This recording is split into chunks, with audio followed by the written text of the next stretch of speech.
Christo, welcome to the Brand Builders Lab podcast. Thanks for having me. My pleasure. Obviously, when I think about personal branding right now, and this is a question for you, you're the first person I think of. Did you ever think that you would be the beacon for personal branding? Yeah, I woke up 4 years ago. I'm like, you know what I'm going to be? I'm going to be the beacon to personal branding. When you're lost in the water and you've not found your way, look to the sky, my friends. That little tower swirling. Actually, no, but it's something I've been working on. So can I tell you a little story about how I found my way into personal branding? I would love that. Okay, not everybody knows this story. So I'm in a darkened theater at Art Center where I went to school, and there's some people speaking on stage. I'm there just for support. I'm not really speaking. So a student who recognizes me sits in front, turns around, is like, oh my God, they're chatting with me. And they mention his name, and this name is a guy by the name of Aaron Draplin, and I think it's 2018. I'm not sure. Somewhere around there, 2016, 2018-ish. And I'm like, who? And they're kind of aghast. They're like, you don't know Aaron Draplin? Don't front, Chris. I'm like, no, I'm sorry to tell you, I don't really follow designers anymore. I just do my own thing. I'm not really in that stage in my life where I'm like checking out what all the kids are checking out. So that night I go home, I look him up, and sure enough, he's all over the internet. And he had given a TED Talk in Portland. And here he is. If you don't know who Aaron Draplin is, he's probably one of the most famous graphic designers. He's a big man, big in every dimension, bearded. And he's wearing his jean jacket, his trucker jacket and trucker cap and jean shorts. And he goes, you know, I got dressed up. I wore the clean Levi's today. And he goes on to do his bit, and I remember his bit really well because it was very refreshing and it sparked something inside of me. He gets on stage and he goes, my name is Aaron James Draplin. At that time, he's like, I'm 42 years old. I'm doing everything I can do to make it in the little leagues of graphic design. And I'm like, that's fascinating. Radical transparency, telling people his middle name, talking about like how he's got an employee of one himself, and how he gets to work in an air-conditioned building and doesn't have to wear pants most days. And the crowd loved it. They loved everything about him. He was kind of like a larger-than-life figure, telling folk stories about the business of design and the champion for the people, and people loved it. So me being me, I'm like, let me reverse analyze and cross-reference check all this stuff. And that began my journey into understanding how some people, despite being better or worse than other people, become much, much more famous and celebrated. And two names came up, Stefan Sagmeister and Aaron Draplin, the two giants of graphic design at that time, contemporaries. And I was like, what are they doing? They're totally different people, yet they have very strong magnetic personalities that draw people to them and love for who they are. I love that. And so was it intentional for you? When you look at that and you're like, radical transparency, just showing up as yourself, did something click for you in that moment? Yeah, 1,000%. I was used to the designer who was put on a pedestal, who was at the top of the mountain in terms of the design echelon, who celebrated, who wrote books, who spoke a very certain way, pinky in the air, kind of that kind of person, and the designer's designer, and we took our profession very seriously. And Stefan Sagmeister is more like that kind of person. But Aaron Draplin was like this breath of fresh air, kind of folksy, Midwestern thing, talking about how he wore a lot of terry cloth. Just fun and different, and people just loved it and celebrated. And what I needed was for someone somewhere in the universe to tell me, it's okay to be you. You do you. And he did himself, and so I was like, I see the template now. And so from that point on, what were the changes that you made? What was like the next thing that you did that adopted some of that? And how did it feel? Well, before I tell you that part, I do what I normally do. I created a keynote presentation to my community, my Future Pro group, and I showed them, like, how do you build a personal brand? Let's look at two people from the polar ends of the design spectrum. One person who wants to exhibit in museums, and one person who probably doesn't even go to the museum. One person who judges awards, one person who's never won an award, has never tried to win an award. Very different. Highbrow design, lowbrow design. But they both had this presence, and I was going through, like, what was common to two people? Because you can say, like, anyone can do something radically different, but when you see a pattern between two or more people, all of a sudden it's like, well, anybody can do this. Now at this point, I'm still in my content creation journey, learning how to be myself on camera.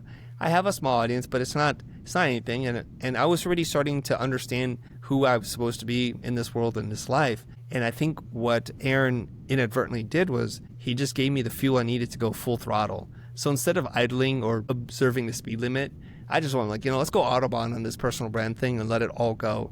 Who cares? What does letting it all go look like? It looks like what it looks like right now. Me with my chains, my funky glasses, my thick frame glasses, like how I describe to people my Kim Jong-un world dictator glasses, and me wearing a skirt on stage with crazy patterns and colors and doing whatever it is I want to do, and accepting that if I'm not for you, that's okay by me. Did it take a while for you to settle into that? Like, did you kind of gradually move towards it? Or were you just kind of like, okay, I'm just going to show up fully as myself and all the things that I love now? I think I went all in, fully as myself, but not realizing there were layers to myself that I didn't even know. And giving myself permission each time, like, are you interested in this thing? Let's go for that too. And so every time you reach what you think is the upper ceiling, the limit of how you're expressing yourself, you find even more ways. And I just keep giving myself more permission. I tell people I don't know how to dance. I really don't know how to dance. I know how to move for a certain period of time to music, but if it goes beyond that, I'm a disaster. So it's like intro walk music, I'm good. Just shaking in the audience a little bit, but don't look at me, I'm good.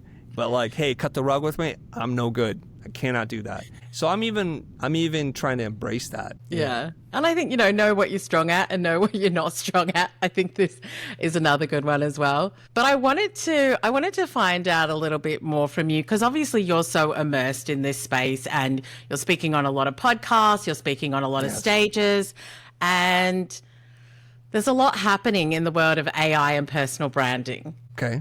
And those two words kind of go against each other, but I'm curious where this question is going. I know they do. And I think that's the conversation, or a little bit of the conversation that I want to have, because there's this authenticity piece that we've just talked about, like being truly you, showing up, quirks and all. And then we're sort of seeing in the online space, AI kind of coming in as far as I can clone myself, I can clone my voice, all those sorts of things. I don't have clear thoughts on it yet, Chris, because I feel like it's so new. And I'm starting to see it a little bit online. And my brain is saying that's not authentic personal branding, because it's not you, quirks and all, that is showing up. And so I guess my question is, what do you see when it comes to AI in the personal branding space? First of all, let's start there. Okay, we'll start there. I think this about most people, present company excluded, that most people are just faking their way through life. They really are. Not because they intend to be mean or deceptive, but because they don't know who they are. They just don't. And how do you tell your story when you don't know it yourself? There's this expression. The expression is, it's hard to read the label when you're inside the jar. And the label's us. I say that all the time. Right? It's us. And we're inside the freaking jar, and we're like, what do you see? Tell me what you're reading. Am I fermented? Is it salty? Am I spicy? I don't even know. Because of this one thing. We've only lived our experiences to know one perspective of our own. As much as we try, we can't really be anybody else. So that idea of empathy, it's like, what is empathy anyways?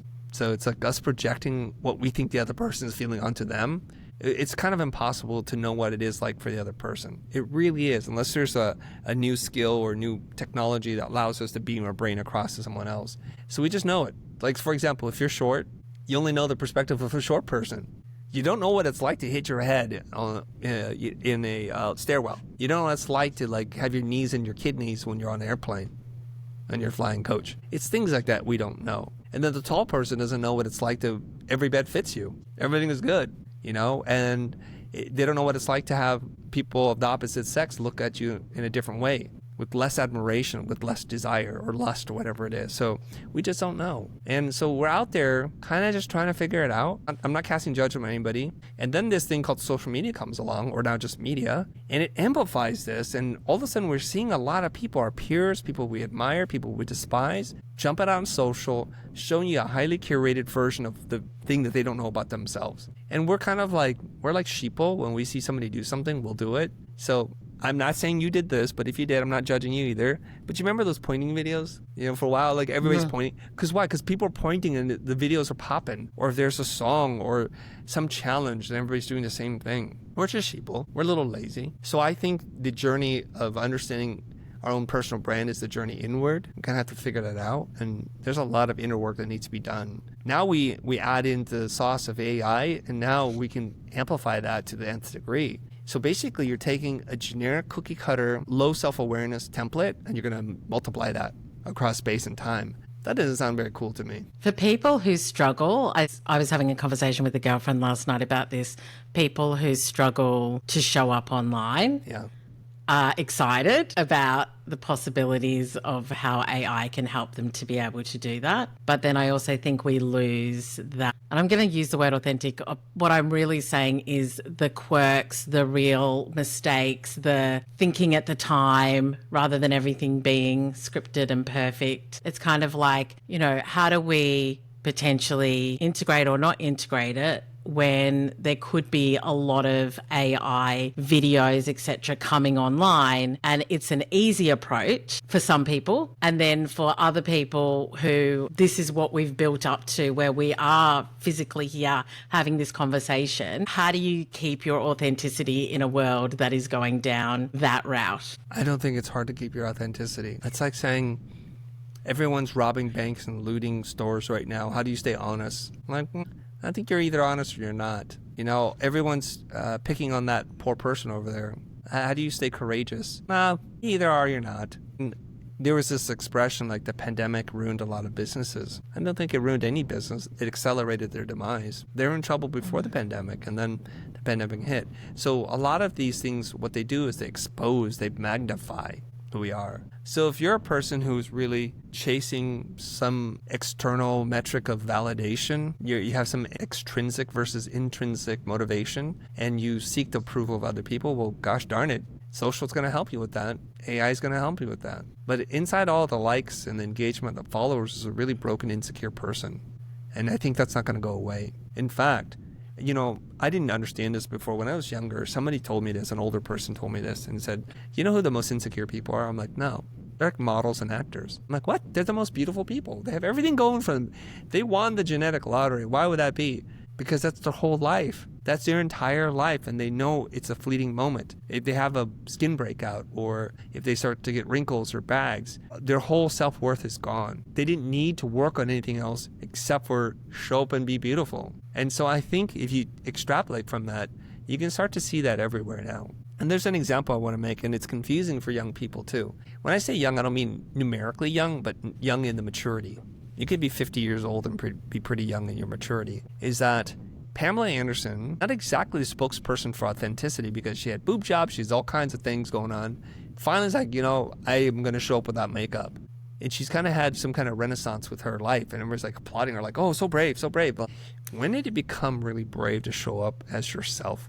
So we've skewed so far to the one side that it's just now it's remarkable for someone to show up as authentic. It's weird. And I was always talking to my wife about this because sometimes we'll watch Survivor, the TV show, together. And I always find the men and the women very attractive when they're on an island, not eating junk food, with no makeup, having not brushed their teeth or their hair. And I'm like, wow, they're really super attractive. Maybe their personality's not that attractive, but physically they're very attractive.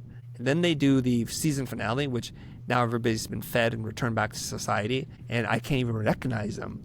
Their face is like all bloated, and their face looks like painted on. I'm like, what is going on? From the men and the women, like, what is going on? So I think we need to find a way for us to figure out what's right for us. And I'm not saying zero makeup is good or 100% makeup is bad, but somewhere in between there is the right amount for you. But I just find that it's funny, society is skewed so far to one side. And the part that's really confusing is, I'm forgetting her name now. Who's the Jenner woman, the mom? Kris Jenner. Kris Jenner. Yes. Kris Jenner had a recent facelift.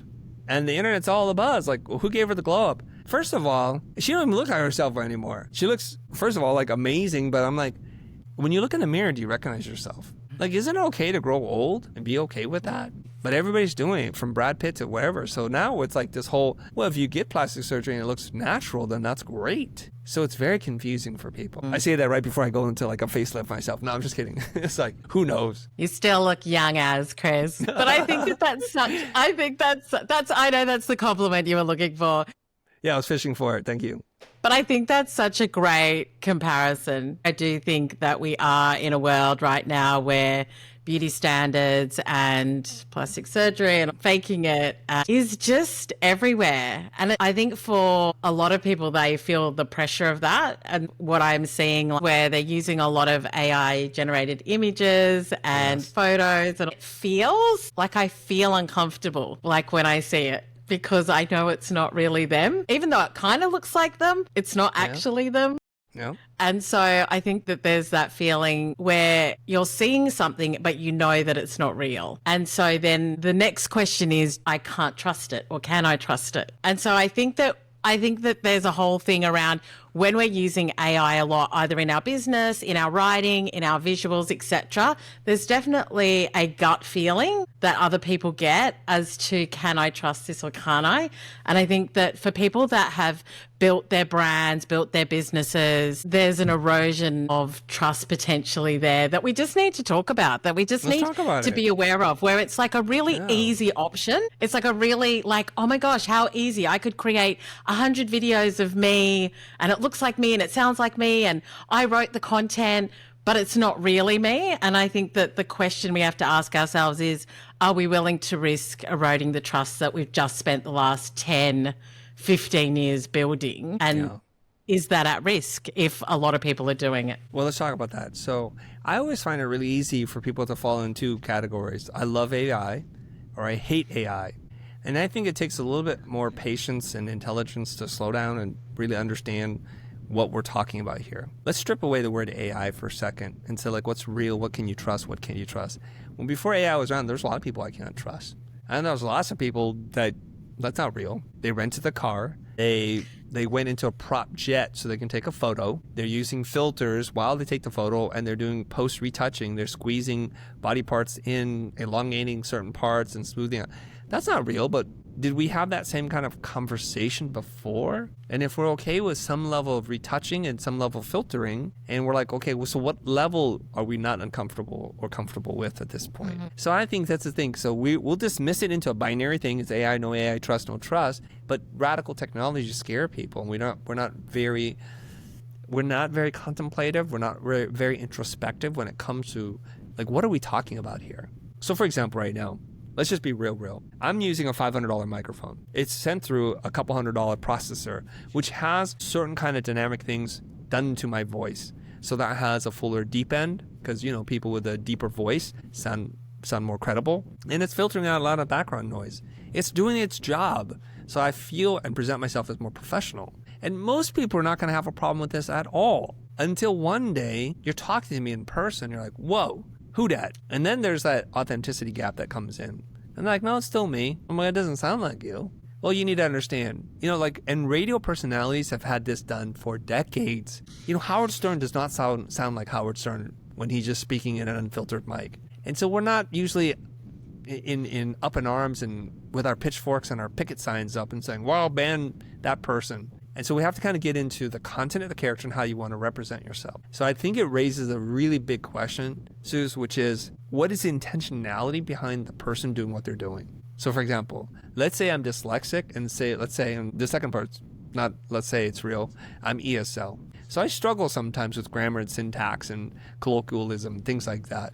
And so I write my draft. I'm like, there it is. And I could have spent 3 weeks writing that thing, but today I'm going to finish it in an hour. I'm going to have AI go and clean it up for syntax, for grammar, for localizing the content. It sounds pretty good. It's my idea, is me. It's just cleaned up as if I had a proofreader, if I had a really good proofreader and an editor writing over it. So we're okay with that, right?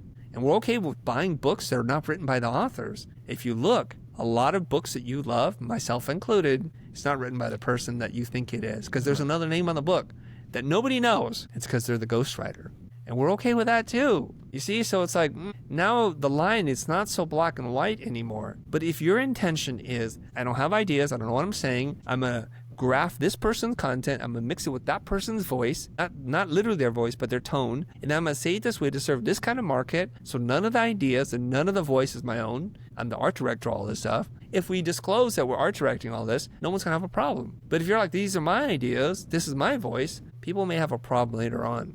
So I think some level of transparency does matter. Some understanding of intention, which is almost impossible to figure out from afar, does matter. Okay, so I know people who write posts all on their own. And I look at him like, you fake AF. I know the real you, and that's not you at all. Who are you trying to fool? Why would you do that? And I've struggled with this, like watching my friends for many, many years. Like, the person that I know in real life is way more interesting, is way more real. That person you show up and pretend to be online, I find disgusting. And I'm having a hard time reconciling those two because we're afraid. We're afraid of being rejected. We're afraid of being unpopular. We just want to be loved by everybody, so we start showing up in this manufactured way. AI is not going to be the end all. It is making it a little bit easier. But the people who want to cheat will cheat. The people who want to lie will lie. Nothing I can do, nothing I want to do about it. So how are you using it in your business in a way that works for you? Because I know I've experienced Doughbot myself, which I think was really, really, which I think was great. For those who don't know, Chris has taken all of his knowledge and put it into an AI tool for his clients where you can ask questions. If you've got a better way of describing it, then go for it. But I'd love to know how you're using it and how it's helping you to build your personal brand, if it is, or if there's anything else that you're sort of like, yeah, like we're thinking about how we can use it in the future to help us build the business, help us build the brand. Like, what are the discussions in your business about it? Okay, this is fantastic. I think in the very near future, each and every single one of us will have a digital version of ourselves, mostly as a repository for our knowledge, and so it knows what we know up until the point in which we stop teaching it. What's really interesting is for teachers, for people who create a lot of content, this is going to be a powerful tool to help us teach and reach more people. So it's a very good thing. Robot basically is trained on very specific pieces of content that are exclusive, that aren't available publicly. So it knows a lot about what I've spent a lot of time thinking about. Things from my book, things from certain courses and boot camps I put together. And it goes deep. And it's also trained to not answer your questions in a straightforward way. It's designed to ask you in a Socratic approach to help you arrive at the answer, very much like the way I would do it. But you add in infinite patience and kindness and generosity and non-judgment. And it's not me, obviously, because I have finite patience and I have a lot of judgment. I think to myself, like, gosh, Doughbot is much kinder than I am. That's how you know you're talking to it, because it will not cut you off. It'll let you go on for as long as you need to go on, right? But what's really cool is that no one is thinking that it's me. I'm not pretending like it's me. We even give it a name, Doughbot, and you talk to it and you chat with it. And it's only going to get better and better as we feed it more data, as the models get more sophisticated, so that when you're in a pinch and you need to do a sales role play, you need to have it look at your bid or your proposal or pretty much anything that you do, your offer, it will know. It's like, well, let's tweak some of these things. What is it you're trying to do? And you may watch out for these 3 things. Now, we're still in that state where it will make up certain things as AI tends to do. It hallucinates a little bit. We ask it not to hallucinate whenever possible. So it's filling in gaps because obviously we didn't feed it that much data. And I think the really cool thing is I just got back from Singapore where I did 6 days, 6 full days. It was the longest I've ever been at doing something for that many consecutive days. We had the transcript from every single day. And with the transcript, what I can do then is I can then feed it and update the latest Doughbot to say, now we have more data. Now you're encountering more situations. So we're going to upgrade the intelligence of the machine so that if somebody went to the workshop and said, you know, when you said this, I'm not sure what you meant. Can you expand on this? And hopefully Doughbot can do that for you. I think that's a pretty cool tool. Yeah. Yeah. And I think for people that do teach and for people, I'm going to use the word thought leader, don't know whether you like it or not, but people who are constantly looking at how do we, you know, take information from different places and what does that mean now? I think that I've started to do similar things, put all my courses, put all my books, put all my podcasts, etc. into it and starting to build that for clients as well. But also just thinking about like what does that look like in the future? And when I say in the future, I'm even just thinking in the next like 12 months because things are moving so quickly. It's like how do we show up and share? And I love that you're teaching for 6 days. Yes, 6 days of workshops. That's like 48 hours. That's amazing. And I think that I heard somebody else say we're in an analog renaissance where it's like because there's so much online, because there's so much information that it's really the in-person, I'm literally standing and speaking to you, asking questions, having a conversation, us thinking about things together. That's what is going to become the thing that people want the most. Yes. Because we're craving that in-person connection or real connection. And so what are you thinking about as far as the things that you're doing? Because I know you're speaking a lot, you're doing a lot of workshops, your clients have got access to your AI, but what else are you planning on doing in the future, if you can share, if you've thought about it, that kind of brings it all together? Yeah, so I want to double click on something you just said, which is the new wealth is the ability to do things slowly, to enjoy analog things. So everybody needs to just let that sink in.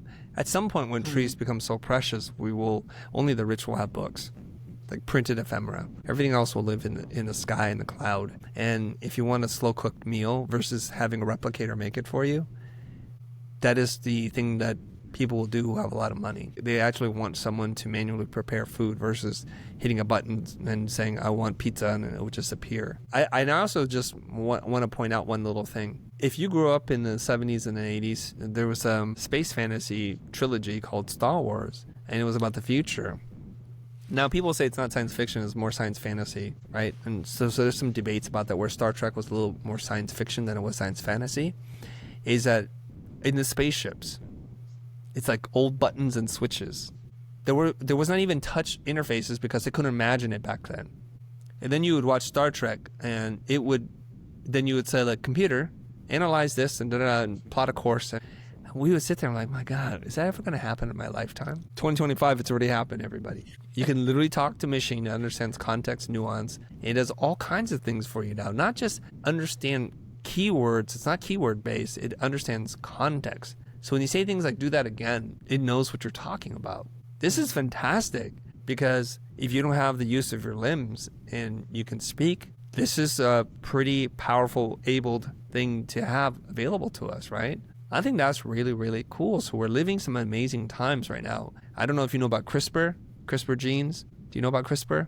It's one of the biggest medical breakthrough. Oh yeah. Oh my God. So soon you and I, we can change our biology. We can change our DNA. So we know about like cloning and genetic manipulation at the inception point, but CRISPR allows us to change our DNA as adults. So if you're like, hey, I want green eyes tomorrow, you just take a shot, you'll have green eyes. Wow. Yeah, if you want to change this part, you change that part. So we're not that far away from the singularity where we can live forever.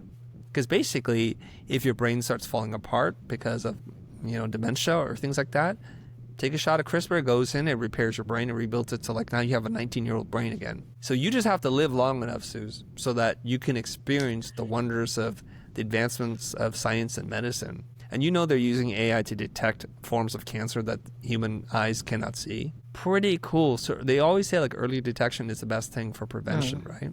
And so now it can scan, it could do massive amounts of data crunching and figure out like what's the likelihood of you getting something based on your specific genetic profile, and when do we need to test for that? You're more prone to X versus Y. I think that's really, really cool. So I just want to put that out there. Now I've totally forgot your question. That's okay. I was talking about like what you're thinking about as far as the future of what you're doing.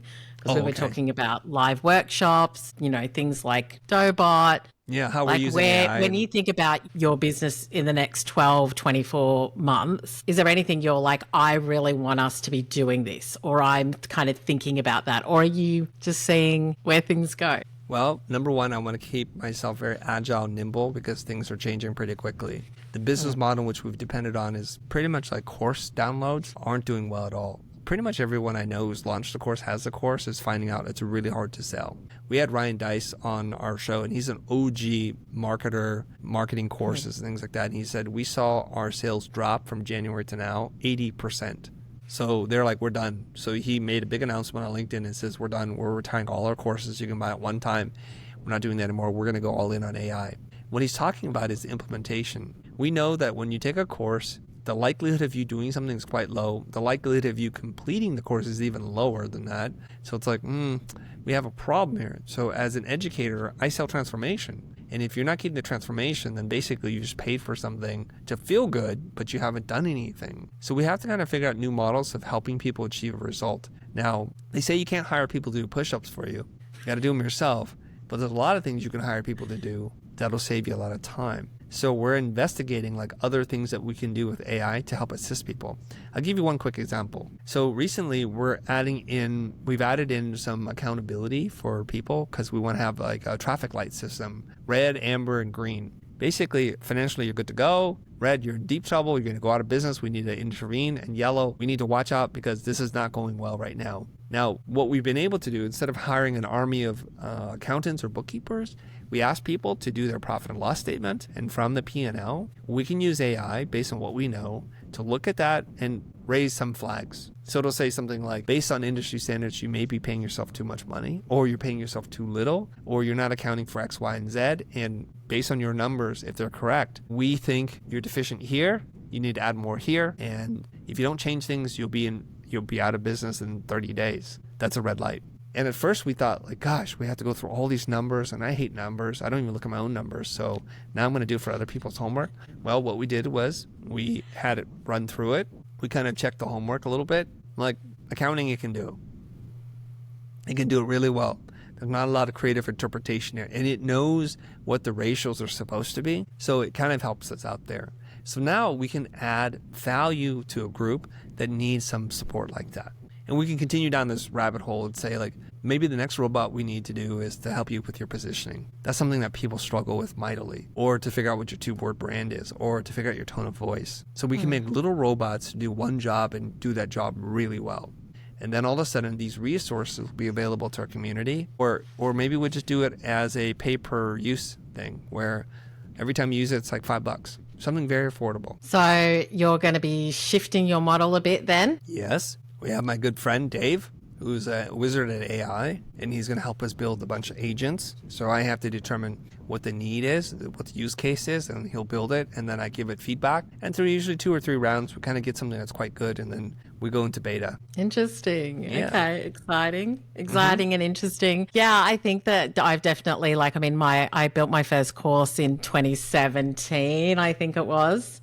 And so, yeah, I've definitely seen the shift, and also the micro information that people want. It's like I have, instead of me wanting to fix the whole thing, like from A to Z, I need this thing here.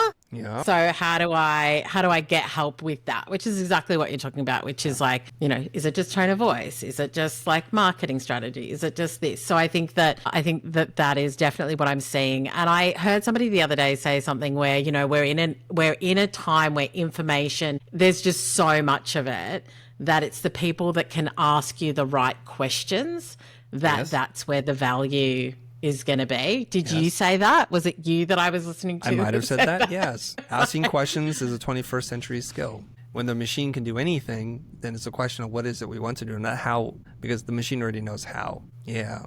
So people don't know how to ask a good question, apparently. And even when I'm running my workshop, and as much as I can emphasize what is a good question to ask, people struggle with this because we're not used to being as specific and articulate as we need to be. And I don't know if you know this, but in the the ancient Greeks, rhetoric was one of the key things that they wanted us to learn. So mathematics, science, and rhetoric. It's but somewhere along the way, we kind of just lost rhetoric. And that's kind of a very important thing. So we might be returning to what the Greeks already knew a couple thousand years ago. On all of your travels and in all of your workshops, because you see so many people and you speak to so many people, is there anything that you're seeing that's shifting out there in the business landscape that has either taken you by surprise or that you just feel there's a shift there, like in the conversations that you're having, in the spaces that you're speaking or doing workshops?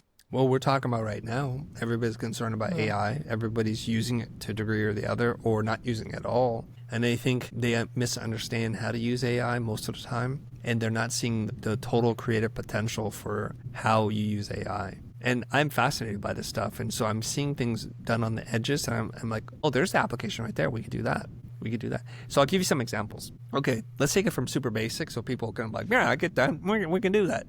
So when you're cutting out an image in Photoshop, before this intelligent remove background feature was invented, I don't know about you, it was the pain in the buttocks.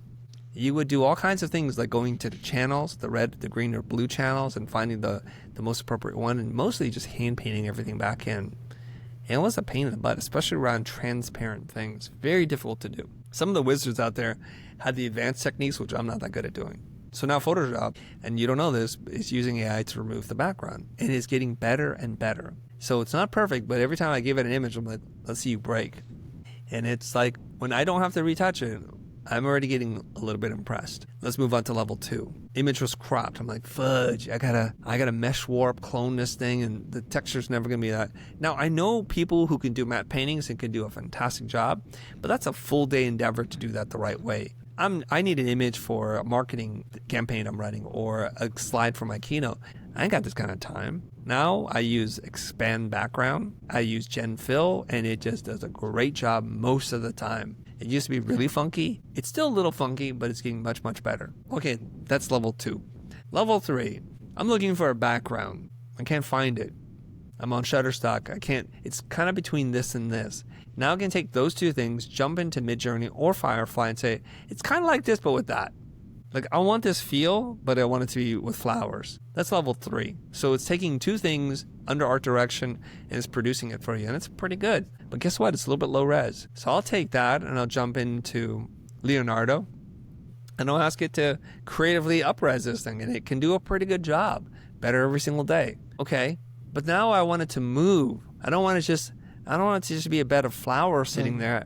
I want a background to be living and breathing. So then I call my friend Dave, do something with this, because every time I run through video, it's a piece of garbage. He goes, oh, you need to use this one versus that one. I'm like, oh, okay. Then he prompts it, and it is quite beautiful. It kind of blows in the wind a little bit, so there's a little bit of movement, and it gets the spirit. So it's an animated thing that looks photoreal, but it's rendered, like etched, so it's like, it's got a really neat look.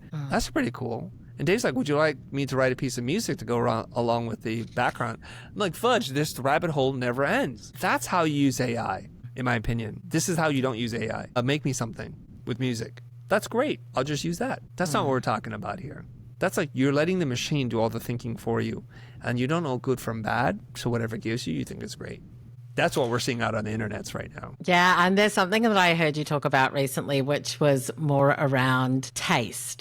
Yes. So taste being the big differentiator when it comes to AI. And I kind of feel like exactly the example you just used. It's like, go create me something, I'll just use that, as opposed to creatively evolving it into something that to be good, because I think that's taste. Yes. So can we talk a bit about that? Like, how do you see that? Okay, so we talked about one thing, the skill of the 21st century is the ability to ask a really great question. The second skill of the 21st century is to have good taste. And taste is something that can be taught. It's not innate sometimes, and it requires some education. You notice that people who are growing up around art, design, architecture, photography, fashion, they generally have better taste because they're exposed to things. They understand materiality, like why this material feels better than that material. They've trained their eye to notice things, and I think that's really important. So when we're design students, we take design history, we take art history, we take music history, we learn a lot of things,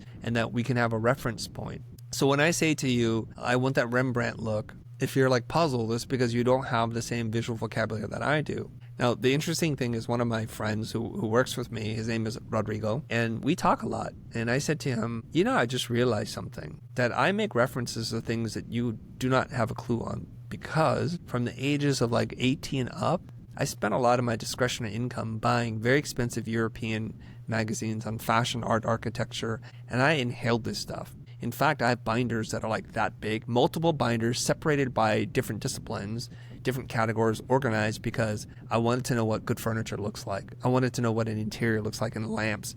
And so I got to know the designers, and I still know who they are to this day. So when we walk into a store, I'm like, oh yeah, that's a Pierre Lissoni piece. He's a creative director for this company, Polyform, versus that company. That is, this Egyptian designer is like really well known for plastics, ceramics, and Karim Rashid is his name.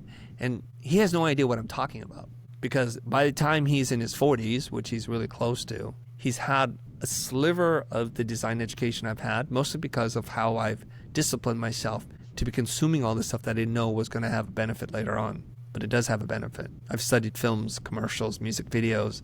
I've studied fashion, architecture, and graphic design, and art history. So I'm not saying I'm the world's most knowledgeable person at anything, but I have been exposed to lots of things. I start to understand what makes something good. So a person and I could walk in the store and like, Chris, that looks great. I'm like, no, it doesn't. They're like, why? That looks just like the other thing. I'm like, no, because your eye hasn't been trained.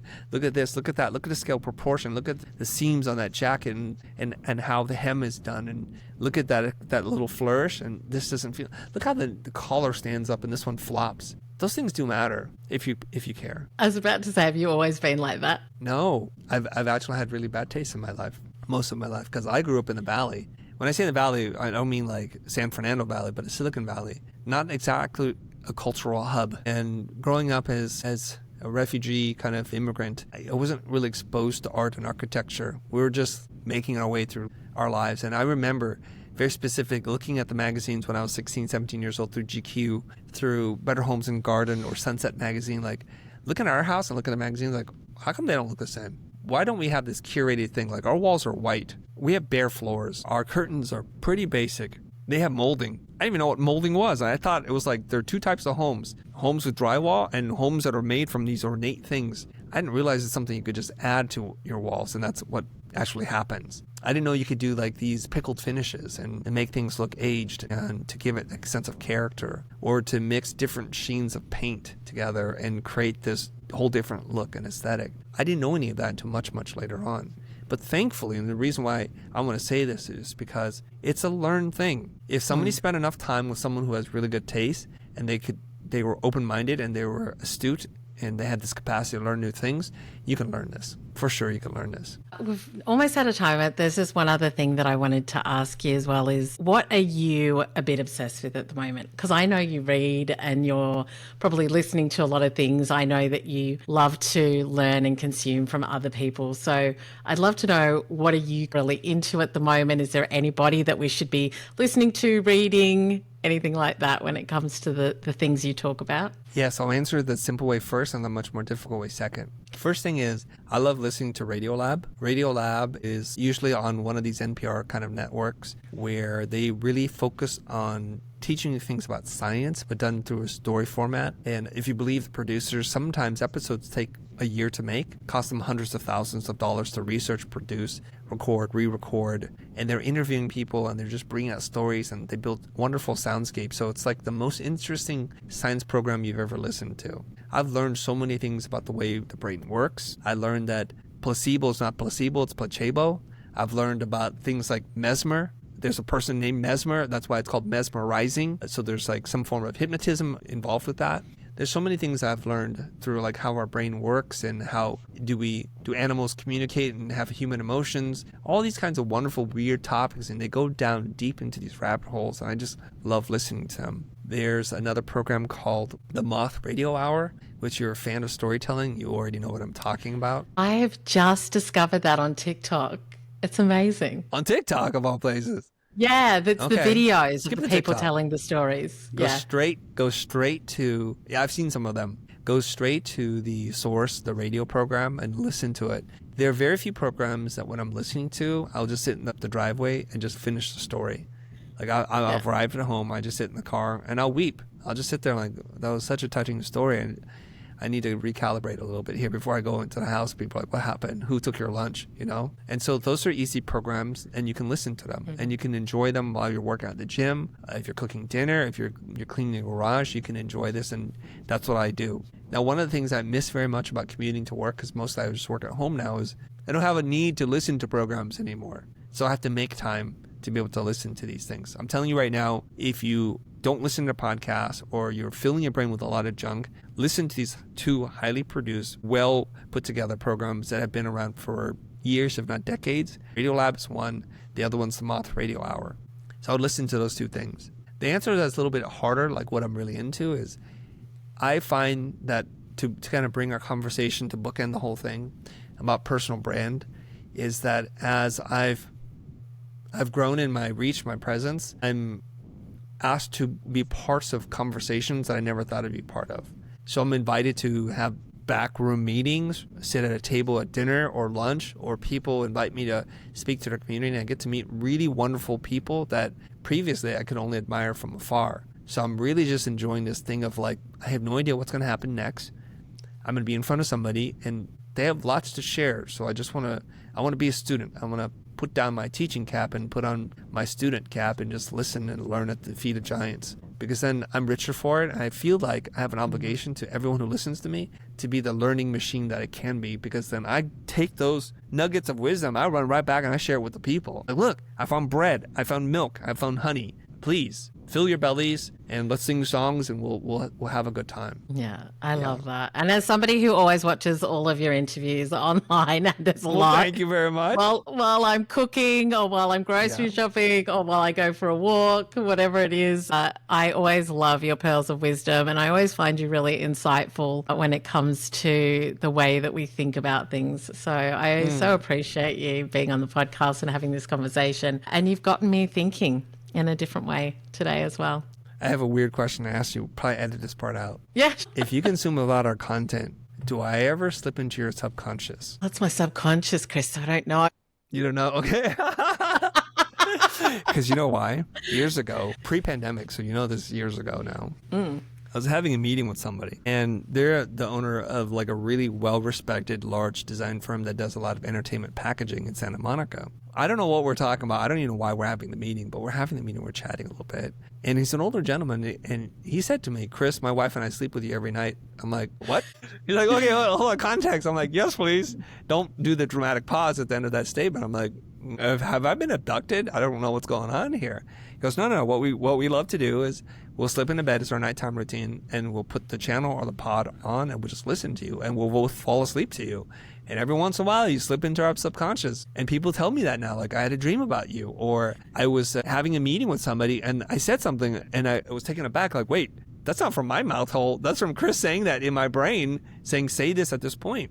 And so it's wild that with content, with media, we can have this really asymmetrical relationship with people. That's something that you say that may not have that much meaning to you in that moment can hit somebody really hard because of the way they're listening to it. I want to respect the power of the medium right now. Yeah, I mean, I even think the taste thing, like I feel like I've heard you say that a few times, but I'm like, was it you that said it or was it somebody else? I know that I've heard it several times. So I think that, yeah, you're like, I was just about to say, you're the Matthew McConaughey of the entrepreneurial space. Well, if people are going to sleep. So what are we talking about?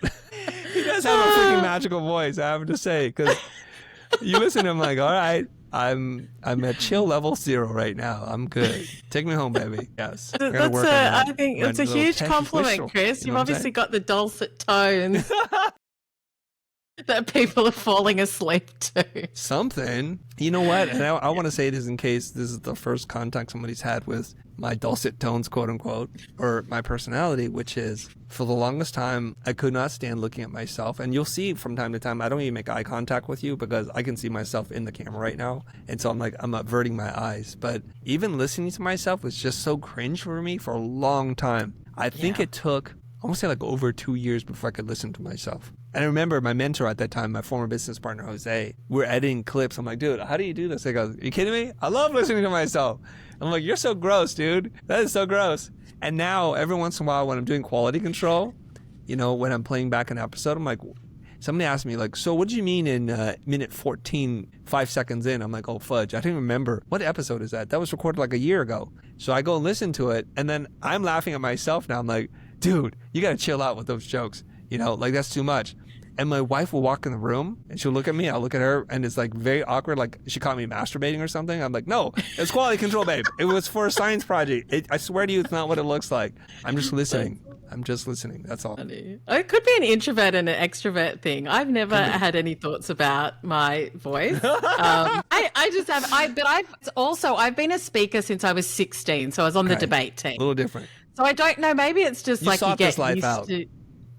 Yeah, you get used to it, but I've got a lot of clients where they're just like, I cannot stand the sound of my own voice or looking at myself. So the fact that it took you 2 years, I think it's like, it's just something you've got to kind of get used to. Yeah, it is. And if you can stomach it, it'll be okay. And, you know, for me, in case somebody's listening to this and they're pointing at their radio or at the speaker or their TV screen right now, and they're like, wow, that's me. How to get over this?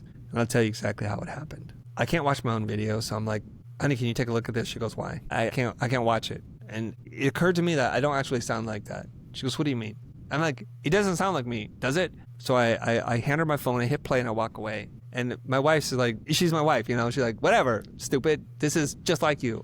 I'm like, you're just saying it because you want to get rid of me because I'm annoying. I get that. It's like an old married thing. So my children are much younger back then. I think they're only like 8 or 10 or something like that. I'm like, boys, come over here. Dad's got a big favor to ask of you. Like, yeah, Dad. I'm like, okay, I know games are important to you, but I need you to listen to me for 1 second. I want you to listen to this clip, and then I'm going to come back. I'm going to ask you a question. And so they listen to it for a few seconds, and I come back. I'm like, okay, does that person sound like me?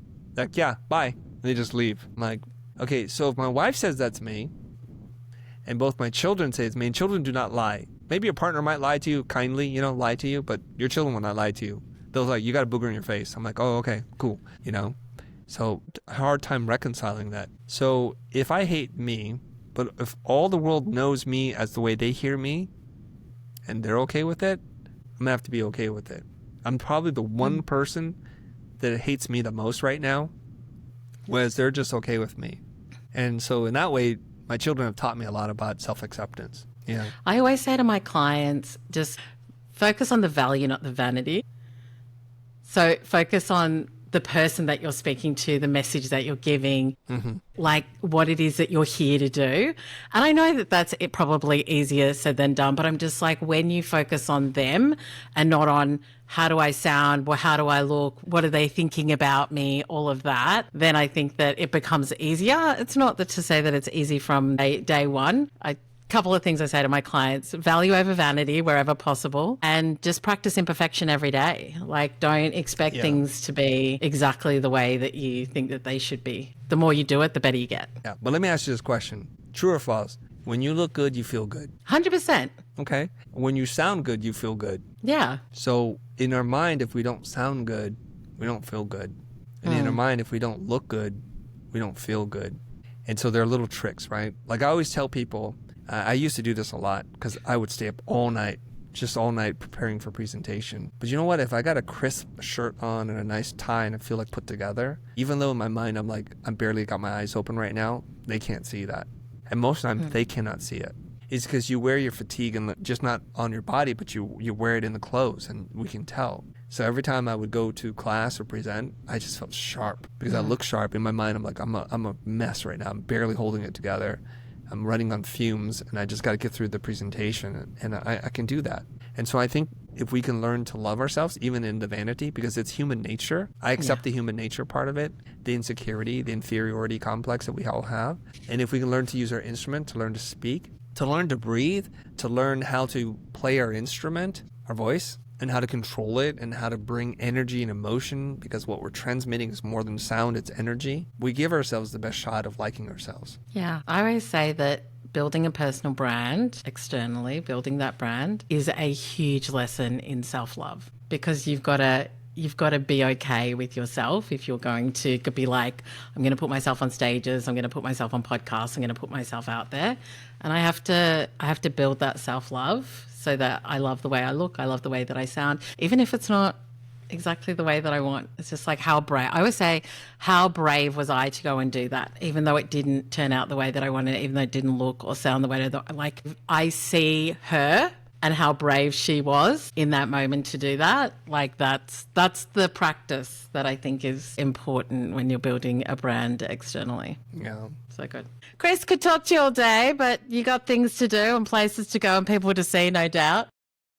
I have something to do, yes. Who knows? Really appreciate you, and thanks for everything that you share and give. And yeah, so good. Thanks for having me. It was a real pleasure. Yeah, my pleasure. Thanks, Chris.